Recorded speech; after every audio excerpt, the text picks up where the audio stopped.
Ha, ha, han, shan, gan, na, nok. It's kind of nice. And maybe this ha, han, ga, gan structure is substrate influence. That would be kind of cool. We got to figure out what to do with it there. And I think, yeah, let's just call it, this is pre-Pkwak influence. YouTube. Hello. It is a delight to have you here once again. What are we doing? We are going back into our beloved language, Pkwak, the only language named after the sound a chicken makes. And we are going to be working on a little bit of the final touches of our romanization. We are going to be doing a little bit more grammar to make the language a bit more capable of expressing what the community wants to be able to express in it. There's some great poetry coming up, by the way. It's in the Discord. Check out the Discord. Links in the description. You know the drill. Right. So I think that's a good plan for us to get started with. So let's jump in and let's do it. Grammar. All right. So last episode, previously on Pkwak, we worked out a romanization, which which works pretty decently. It's not the most creative romanization in the world, probably not something you want in a romanization anyway, so that's good. Let's take a look and see the phonology that Maj has come up with. There we go. Is that coming up on screen? Let's see if I can zoom it. So I think we pretty much got the only difference, the only substantive difference is that we extended the aspiration all through because in principle it could be, although in the data set that Maj was working with, it wasn't. So those are accidental gaps, I think. And then the only other difference is the voiced fricatives, which actually are not contrasted because they are completely determined by the voicing of an adjacent obstruent. So I have left them out of the phonology. Other than that, I think we are very much in alignment. Well done, Maj. Excellent. All right. So, okay, I see some requests coming in the chat. We need pronouns. Okay. We can do some pronouns. We can look at some of the existing Pkwak poetry and come up with, what we might actually use for a Pkwak poetic system. Although I think so far we have had just, such a beautiful efflorescence of Pkwak poetry that I even hesitate to interfere.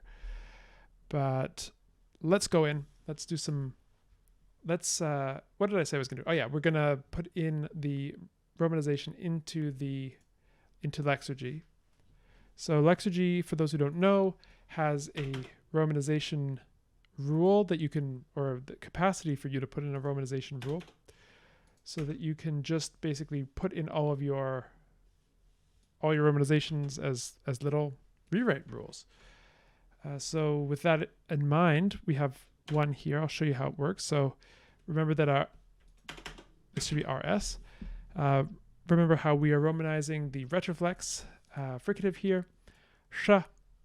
We are romanizing it RS, and so you see we have a few in this output. So we have one. So we'll see. Let's see what happens to it. You can see it'll just spell it out for us like that. Pshak. Right. All right. So let's continue. Let's get all of our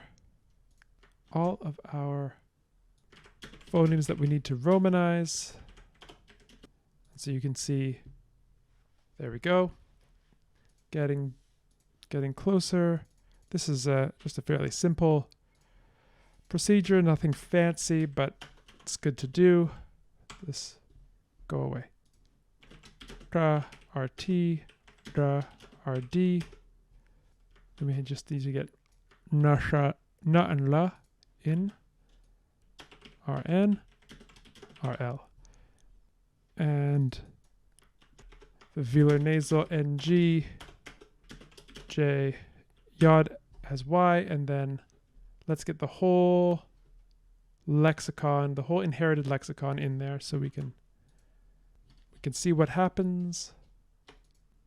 All right, it may choke a bit, but we'll be able to see. Oh, and let's get rid of the stress mark because that's annoying. Drum roll, please.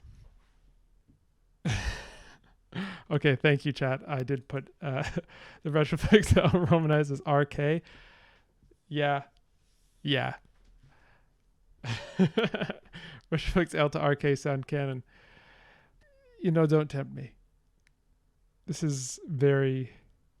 What is it? Is it Mayet's law?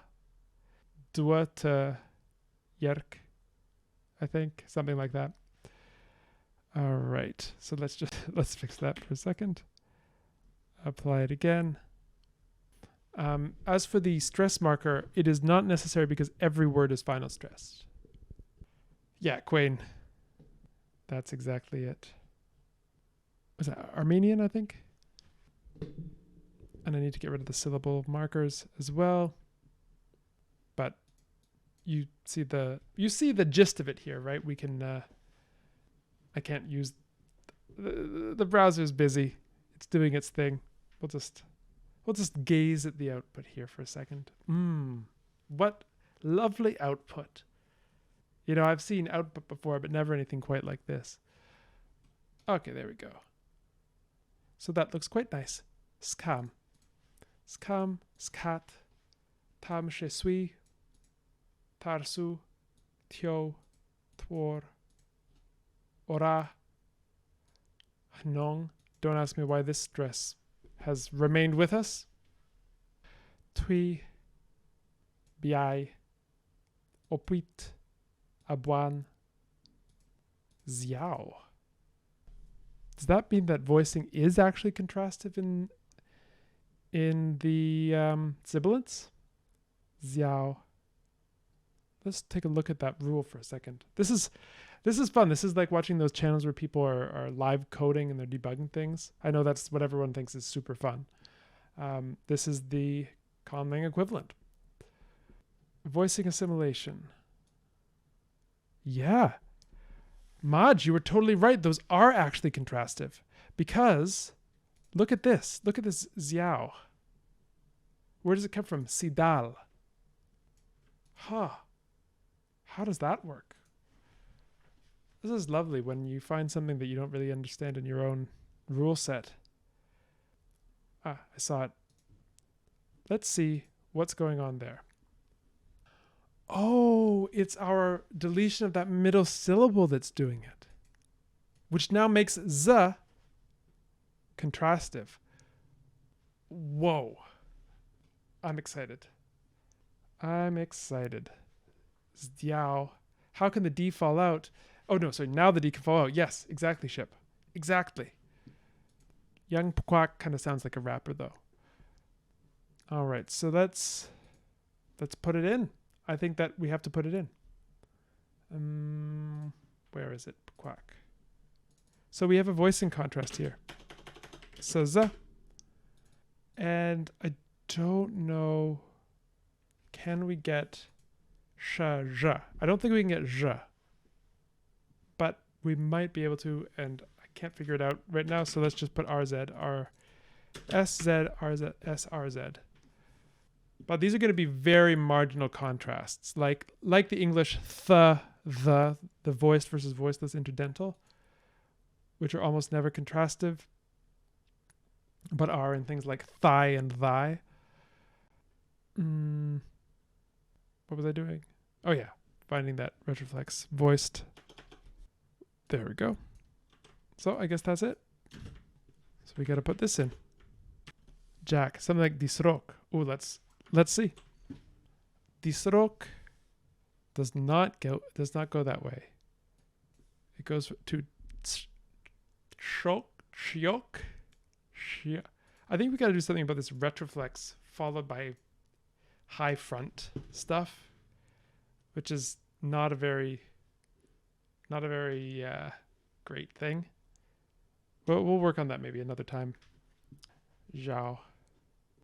Yeah, that'd be. I'm imagining like someone from Me pronouncing it, saying Zhao. Okay. Okay. Okay. All right. Well, good. My brain is not the kind of thing that multitasks very well, so you can see the performance start to go down as we go. Lucy will tell you. Lucy knows all too well how bad I am at multitasking. Okay. Let's scoot back and let's do some grammar. And for the purposes of our friends young Pkwak, we can put the boundary something like here before the rules that we changed. Although it won't be exactly the same as what was Pkwak prior to an hour ago, but it'd be roughly the same. So that's young Pkwak. Okay. Galactic saying, could we do a cut before doing grammar? Well, yeah, let's. I don't like to do episodes that are too short because sometimes people get upset in the comments that the cuts are too frequent. Try and keep them at least half an hour, but we may have to do a little cut at some point. All right, so yeah, Galactic saying the length is kind of short. It's sort of a compromise. Like there are algorithmic concerns as well. Yeah. Anyway, so I've completely forgotten what we were doing. So that's the situation we're in right now. What I'm going to do is I'm going to just come over here and talk to you for a second so I regain my bearings, because I got pulled in too many directions at once there. We got to do some pronouns. That's what we got to do. Oh yeah, Galactic Sand, right. Yeah. Oh yeah, we're on the same page. Super. Okay, so I'm going to just scoot. I'm going to just be zen for like 3 seconds here, and we're going to work on some pronouns. I think we got to put it in with this video just for the purposes of YouTube. We love you, YouTube.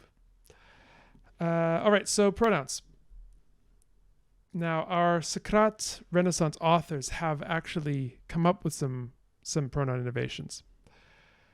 Let's consult the chat. So, chat, I saw earlier, I don't know who wrote it. Someone was saying that there was a pronoun innovated in one of the works. Could I ask you to provide that back again? Pkwak pronouns. Ha for first person singular. Okay, thank you.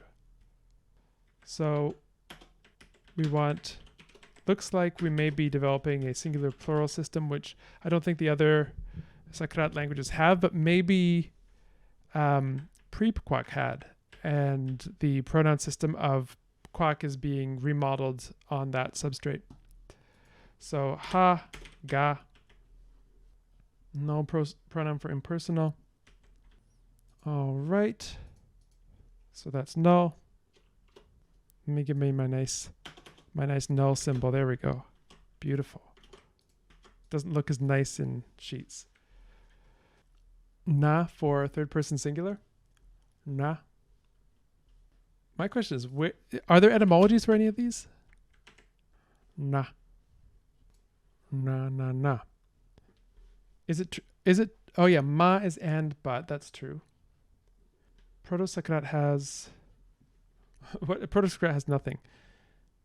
I don't believe Proto-Socratic has any pronouns. Maybe one? Did we make one? We do. We do. It's ga. But we have it here. I think that ga actually has a lexical source. What it came from, I don't know. Maybe something like Lord. And then it becomes a second person pronoun in many languages. Or maybe some sort of someone higher up on the food chain. I guess that's all we can say. Together. Do we have a word for together? Because that could be one first person plural. If there isn't, shan. Let's find out. I don't think there is. I don't think there is. No, there isn't. Okay, let's do it. So how do we get shan? How do we get shan? It would have to be something like saran. wouldn't it? Something like that. Let's find out. Sran. No. Colon was wrong. Sran.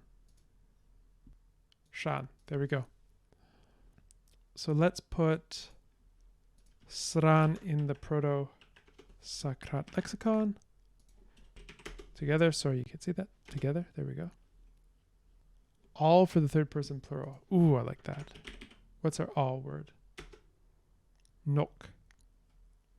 Yeah, I like that. So na, shan, nok. And I wonder if there's a syncretism we could do here. For second person plural. Nok who's there. Yeah, if we got second person plural through analogy, that would be fun. Ha, shan, ga. I don't know exactly what analogy would be operating on here though, because we don't have really enough. If we had ha, han, ga, gan, we could do Jean. Second person from those who hear. Interesting.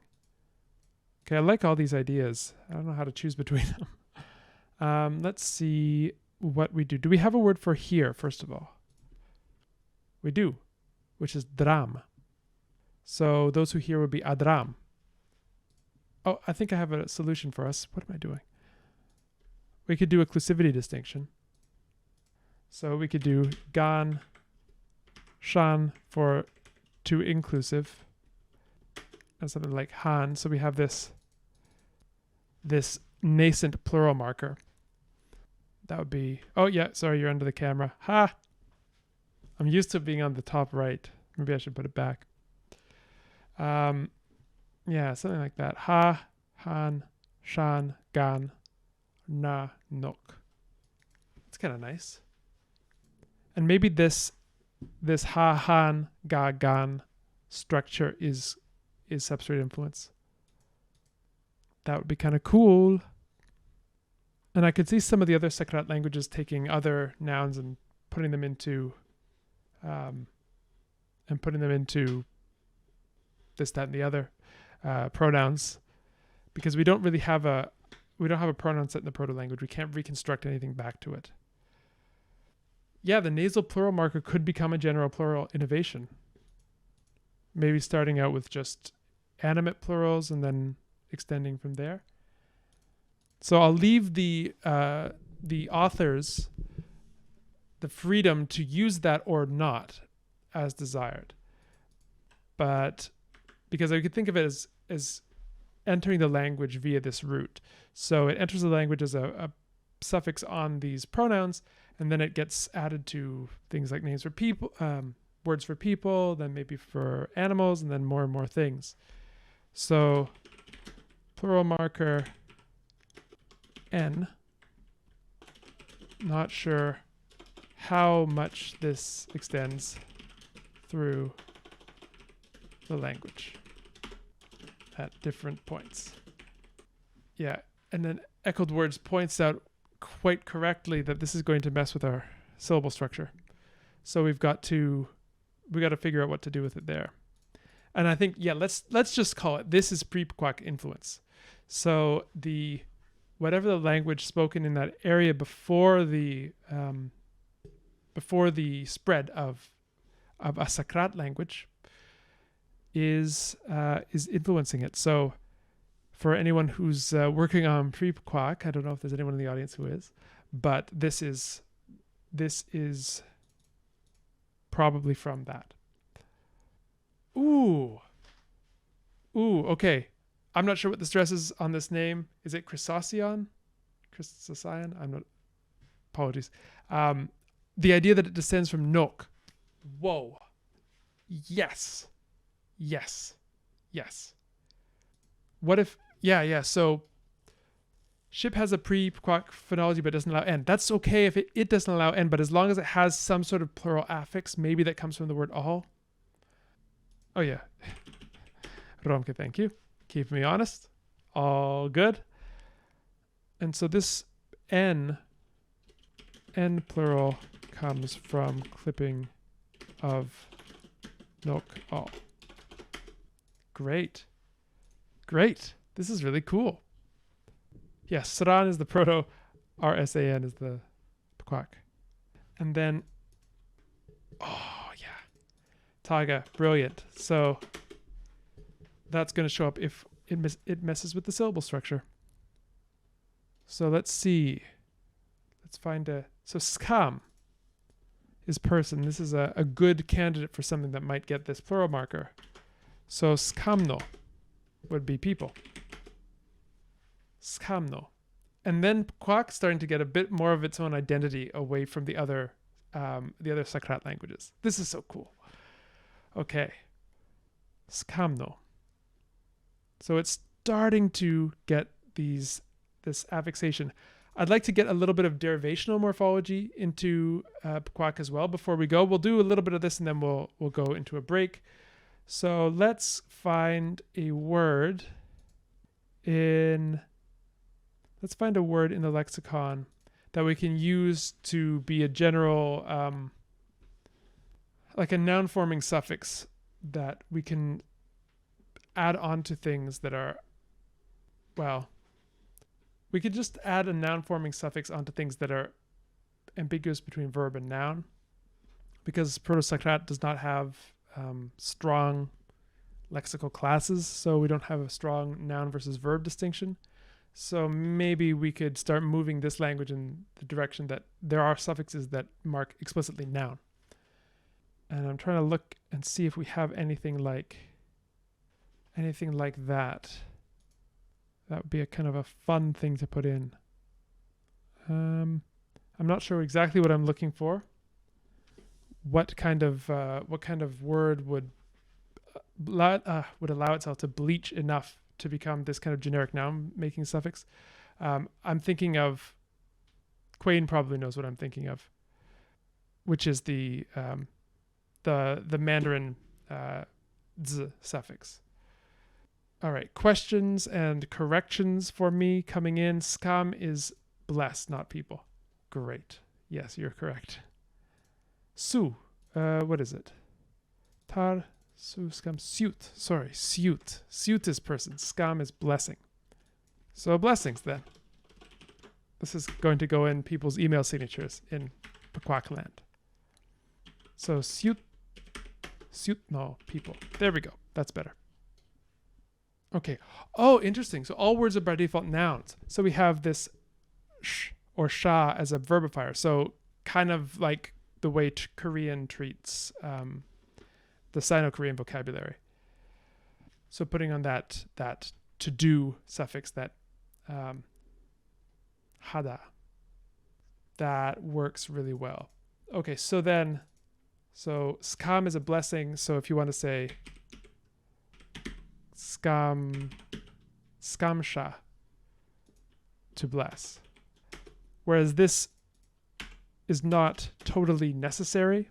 Like you could say maybe in earlier forms I'm leaning on this earlier later thing a lot, but I want to preserve continuity with the existing texts. So maybe this is something that comes in later.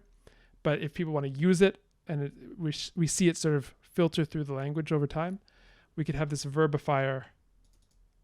So something like verbalizer, skamsha. Sorry, it's not a clitic. Skamsha. Taga. In Eastern dialect, men as a pre-word is an adjunctive. Men nitngis. Yes. Men nitngis, the protagonist. Interesting. So men nit nis. Okay, so we have these two different dialects. Oh, Romke, birai.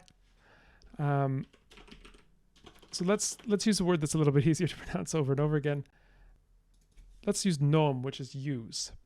So user would be men nom.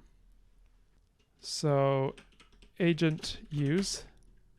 And then Maj's version is enom. So these are two options as well. And then Ship was using anom. This is really cool. And anom is what I was using in Proto-Sakrat. So we have all these different agent nominalizations. Let's see, these are proclitics. Whoa, that's so cool. So what's the distinction between these? Is it dialectal? Is it something else? I don't know. Let's find out. But let's put in a cut here. I think it's time. I think it's fair now. We can put in a cut. YouTube. This is good. We are coming up with grammar for Pkwak. We're having fun. It's happening. So we will see you back here next time. Come back because we are going to be doing more. And we cannot wait. So until next time, Birai. And if you don't know what that means, check out the Birai playlist, which will be somewhere. Lucy, maybe we could link it. Giddy up.